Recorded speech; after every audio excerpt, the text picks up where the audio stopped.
Williams. I am an avid Marvel Legend collector. I've collected them since the start. Here's some of my collection. Not all of it's on the wall, some of it's in boxes, but I've almost got nearly every figure up until the new modern waves. Collecting, I've always loved action figures, but I've always loved action figures with articulation. So, okay, Star Wars was my biggest love, but they only had I think it was like 5 points head, arms, legs. But then I got into m.a.s.k, I think were awesome. G.I. Joe, Visionaries, so they had the double joints and you could pose them. I loved Jackie Chan, so like I always wanted to recreate his like karate kung fu kicks and stuff like that when I was playing with my toys. And you couldn't really do that with like Thundercats or Ghostbusters or even Star Wars. It's just like they did a straight leg like they do in the Nazi frog march. But with like G.I. Joe, like Snake Eyes, my god, you could do some crazy flips and like you could flex his arms, you could bend his knees. Not only that, I loved action figures you could put into vehicles and stuff. So G.I. Joe was another great one, m.a.s.k was another great one. I know they could bend their knees, but they could sit down.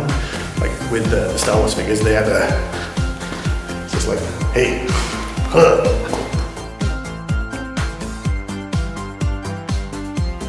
Marvel Legends I've been collecting since the start. I think it was around the time of Lord of the Rings.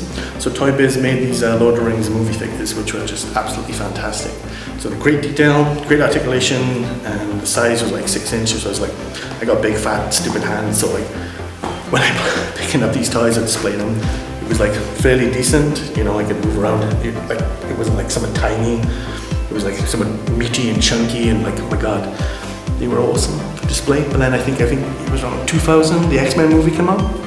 So Toy Biz did the line for the X-Men movie figures. So like, it was quite strange because they had the name of the actor who they were playing on the cards, and I thought, oh my god, how cool is this? But then there was like, some of them were, I think it was X-Men 2 that they made them like highly articulated. But the first movie figures, it was just like, oh my god, these are awesome. And I remember displaying them on top of my TV. Just thinking this is the best. But then I noticed Toy Biz was like, oh my god, they make these awesome detailed action figures. And I think they did the Spider-Man Classics range in around 2000. So I think I collected the first wave of that and it was awesome. And then it was 2002 they introduced Marvel Legends. Now I loved the entire wave, but I didn't like Toad. Because again, he was like, I don't know, 5 points of articulation. He was like shit.